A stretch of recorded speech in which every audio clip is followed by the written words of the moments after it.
नमस्कार। श्रीमती मोहरी देवी तापड़िया कन्या महाविद्यालय जसवंतगढ़ के इस यूट्यूब चैनल पर मैं प्रवक्ता हनुमान शर्मा आप सभी विद्यार्थियों का हार्दिक स्वागत और अभिनंदन करता हूं।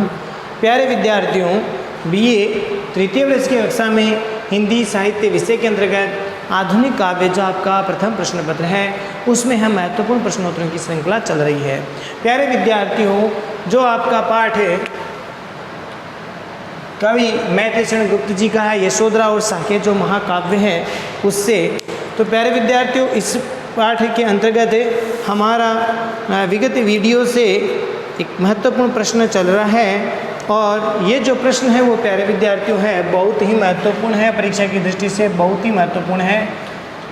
साकेत में गुप्त जी ने पौराणिक पात्रों के चरित्र को नवीन रूप में प्रस्तुत किया है। प्रश्न देखिए कि साकेत जो महाकाव्य उसमें मैथिलीशरण गुप्त जी ने पौराणिक पात्रों के चरित्र को नवीन रूप में प्रस्तुत किया है। इस कथन के आधार पर उर्मिला का चरित्र चित्रण कीजिए। उर्मिला यानी लक्ष्मण की पत्नी, तो उर्मिला के चरित्र की विशेषता या उर्मिला की चारित्रिक विशेषताओं के बारे में बताना है। तो इसे विगत वाले वीडियो में अब तक हमने लगभग 4 विशेषताओं को हमने देख लिया है। तो उर्मिला की चारित्रिक विशेषताओं के अंतर्गत अगली विशेषता है प्यारे विद्यार्थियों कि उर्मिला करुणा से पूरित है। उर्मिला कैसी नारी है? उर्मिला करुणा से पूरित है, करुणा से भरी हुई नारी है, करुणा से मंडित है।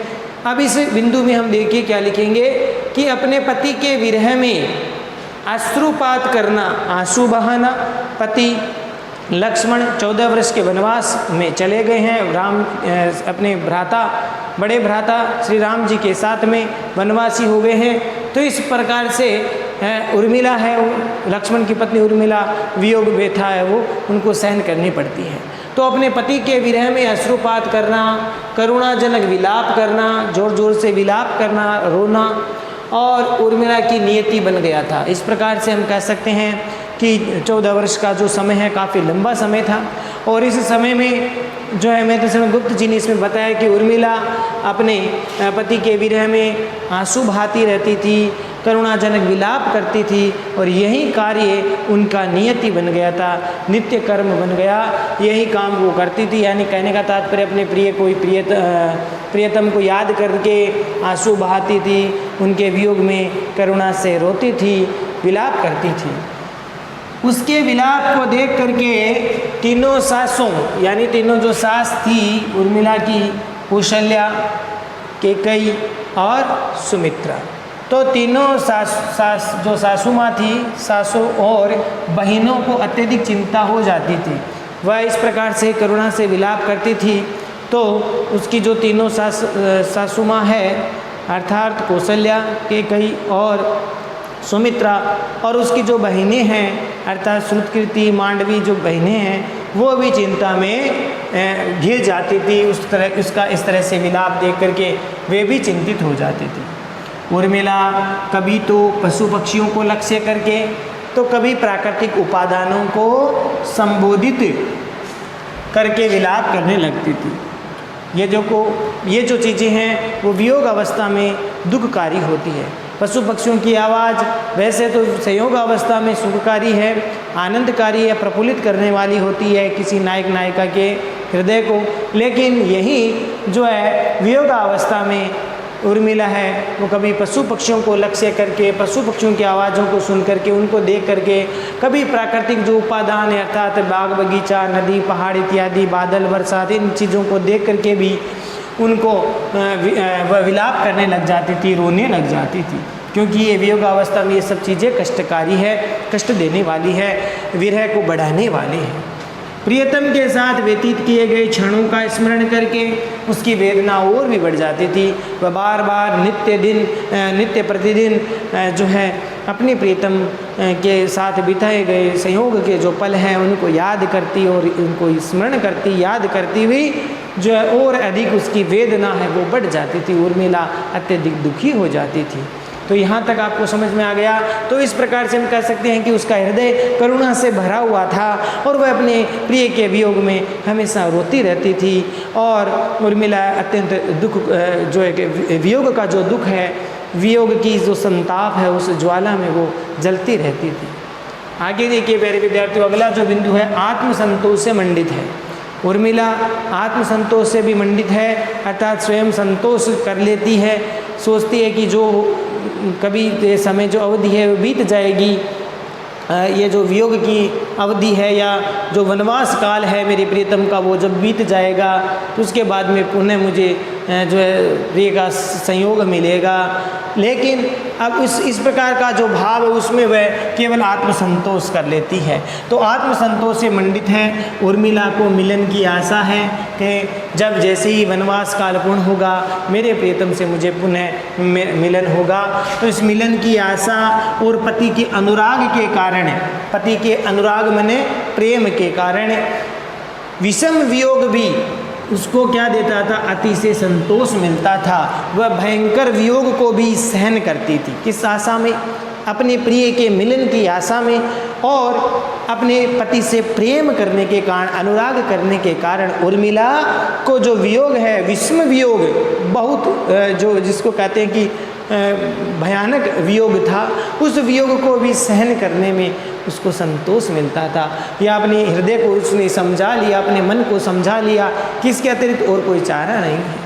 इसीलिए उर्मिला मन ही मन अपने प्रियतम को स्मरण करती रहती और मिलन की आशा में विषम वियोग को भी अति से संतोष के साथ वो सहन कर लेती थी। तो अति से संतोष उसको किस में मिलता था?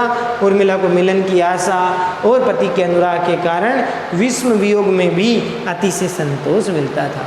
यहाँ तक समझ में आ गया होगा प्यारे विद्यार्थियों। अब देखिए, क्योंकि उसके प्रियतम ने भी कठोर वियोग व्रत अपना रखा था, उसके प्रियतम लक्ष्मण ने भी तो कठोर जो वियोग को सहन कर रखा था, अर्थात वे भी तो अपनी प्रियतमा के लिए वियोग से भरे हुए होते थे। तो इस प्रकार से उनको भी वियोग होता था, तो प्रियतम ने भी तो कठोर वियोग व्रत अपना रखा था। इसीलिए उर्मिला अपनी सखी से यह कहकर आत्मसंतोष प्रकट करती थी। क्या कहकर?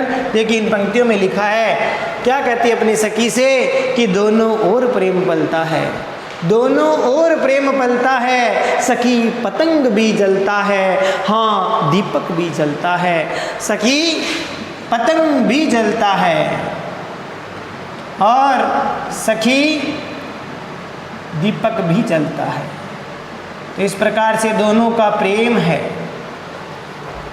तो दोनों ओर प्रेम पलता है, सखी पतंग भी जलता है, हाँ दीपक भी जलता है। तो एक तरफ उर्मिला अपनी प्रियतम के वियोग में दुख पा रही है, अर्थात व्याकुल हो रही है, और उधर प्रियतम लक्ष्मण भी अपने वियोग का कठोर व्रत उन्होंने भी धारण कर रखा है। तो इस प्रकार से वह अपनी सखी को ये कहकर अपना आत्मसंतोष कर लेती है कि ये जो वियोग है उसमें भी उसको संतोष मिल रहा है कि कभी जब अवधि पूर्ण हो जाएगी तब पुनः मेरी प्रियतम से मेरा मिलन होगा।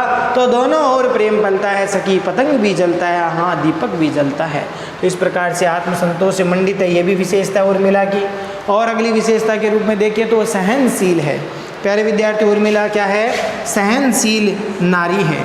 उर्मिला को विरह वेदना के कारण, प्रियतम के प्रवासी हो जाने के कारण असीम दुख होता रहा, ये आप जान गए।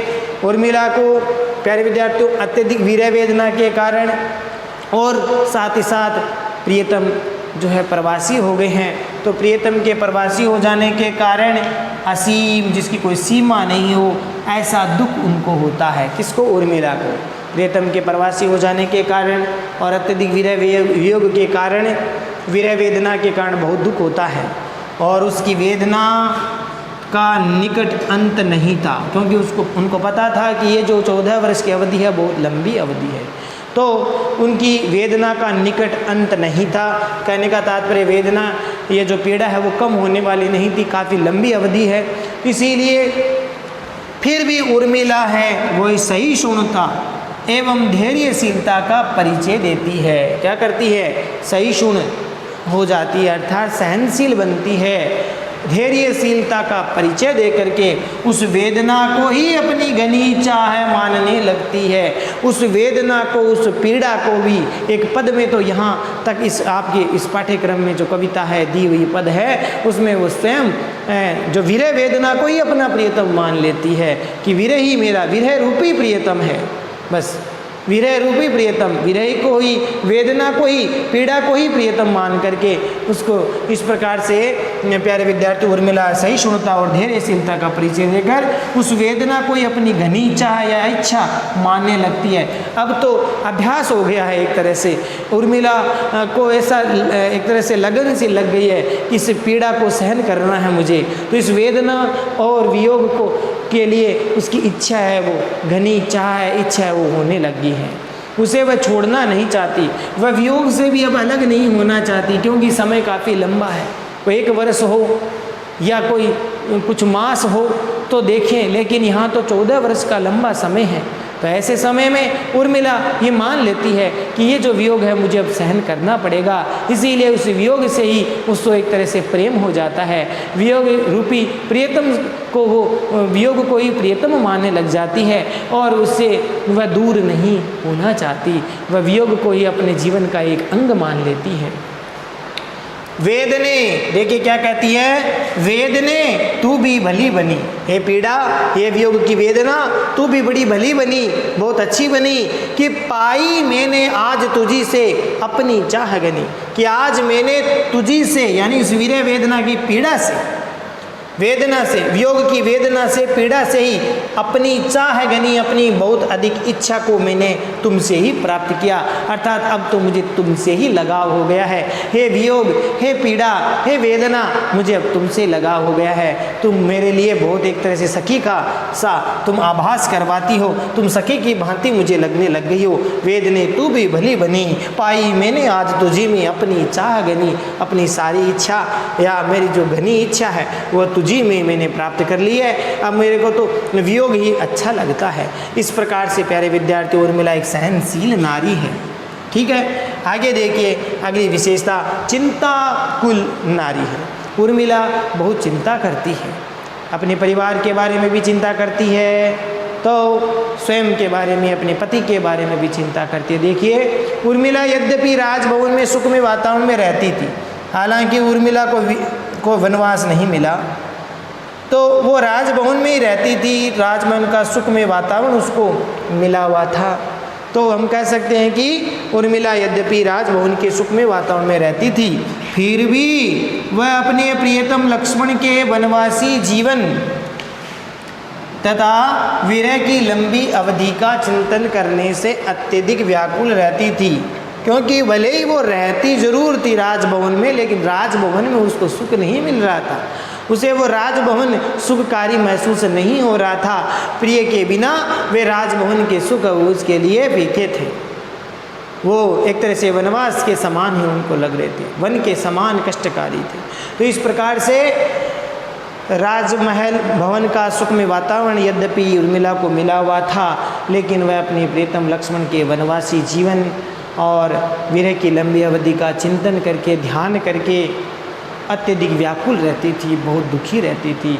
राजभवन में उसको सुख नहीं मिलता था। उसे इस बात की चिंता थी प्यारे विद्यार्थियों, उसे किसे, उर्मिला को, कि उसे इस बात की चिंता थी कि कैसे विरह की लंबी अवधि समापन हो, इस विरह की लंबी अवधि का समापन कैसे हो, कैसे ये विरह की अवधि समाप्त होगी और मेरे प्रिय से मेरा मिलन होगा, कब मैं प्रियतम के दर्शन कर पाऊंगी। तो इस प्रकार से उसे इस बात की चिंता रहती थी। यहाँ चिंता कर रहे हैं। एक और वह अपने पालित पशु पक्षियों की भी चिंता रहती थी। एक और जो अपने राजभवन में जो पाले हुए पशु पक्षी थे, अपने उपवन में जो पाले हुए पशु पक्षी थे, उनकी भी चिंता रहती थी कि किस प्रकार से मेरे प्रियतम ने इनको पाला था, लेकिन आज ये भी प्रिय के बिना दुखी है, तो उनकी भी चिंता उनको रहती थी। तो दूसरी ओर दुखी सासू की भी चिंता रहती थी। तीनों सासू माँ दुखी रहती थी, वो भी तो अपने बेटे के लिए, अपने पुत्रों के लिए, तीनों सासू माँ अर्थात कौशल्या, कैकेयी और सुमित्रा तीनों दुखी रहती थी, अपने पुत्र को याद करके दुखी रहती थी, रोती रहती थी। तो इस प्रकार से उनके भी एक तरह से स्वास्थ्य की चिंता उनको रहती थी। उनके इस प्रकार से दुखी होने पर उर्मिला को चिंता होती थी। तो इस प्रकार से एक तरह से हम कह सकते हैं कि उर्मिला चिंताकुल नारी है। अंत में देखिए प्यारे विद्यार्थी, इस प्रश्न का अंत आज हम करते हैं। इस प्रश्न को पूर्ण करते हैं। निष्कर्ष के रूप में देखिए, संक्षेप में कहा जा सकता है, ये निष्कर्ष निकाल के आना जरूरी है। गुप्त जी ने साकेत महाकाव्य के नवम सर्ग में उर्मिला के चरित्र का उत्कर्ष दिखाते हुए उसके विरह वेदना का मार्मिक चित्रण किया है। प्यारे विद्यार्थियों, मैथिलीश्वर गुप्त जी ने ये जो साकेत महाकाव्य है, उस साकेत महाकाव्य का जो नवम सर्ग है जिसमें उर्मिला की वियोग व्यथा का वर्णन किया गया है, ठीक है, इसमें उर्मिला के चरित्र का उत्कर्ष दिखाया गया है। बहुत उच्च कोटि का चरित्र है और उसकी विरह वेदना का बड़ा मार्मिक चित्रण किया गया है। इस चित्रण से उर्मिला के चरित्र की अनेक विशेषताओं का सुंदर प्रकाशन हुआ है, या यूँ कह सकते हैं कि इस चित्रण से गुप्त जी द्वारा, मैथिलीश्वर गुप्त जी ने जो उर्मिला का चरित्र चित्रण किया है, चरित्र बताया है साकेत महाकाव्य के नवम सर्ग में, तो इससे हम कह सकते हैं कि चित्रण से उर्मिला के चरित्र की अनेक विशेषताओं का प्रकाशन होता है, अनेक विशेषताओं का पता चलता है। तो आशा करता हूँ प्यारे विद्यार्थियों ये प्रश्न आपको समझ में आ गया होगा, और ये प्रश्न जो है 2-3 भागों में वो हुआ है। तो इस प्रकार से ये प्रश्न परीक्षा की दृष्टि से अत्यंत महत्वपूर्ण है, और उर्मिला का चरित्र चित्रण अक्सर पूछा जाता है। यशोधरा का चरित्र चित्रण और उर्मिला का चरित्र चित्रण, ये दोनों ही प्रश्न बहुत महत्वपूर्ण हैं। तो ये उर्मिला के विशेषता जो है आज हमने देख ली है। सारा प्रश्न आज का यह जो पूर्ण हुआ है आपका ये प्रश्न, तो करुणा से पूरित वो उर्मिला है, आत्मसंतोष से मंडित उर्मिला है, सहनशील उर्मिला है, चिंतानुकूल नारी उर्मिला है। तो इस प्रकार की विशेषताएं उर्मिला की है। तो आशा करता हूँ ये विशेषता आपको ठीक से समझ में आ गई होगी।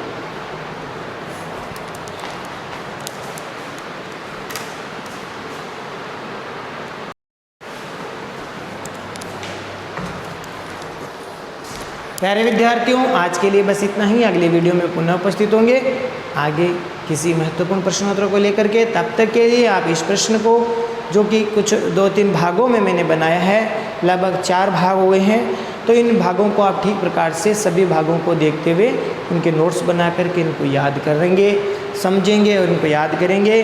और साथ ही साथ चैनल को लाइक, शेयर और सब्सक्राइब करना ना भूलें। जय भारत, जय हिंदी। धन्यवाद विद्यार्थियों।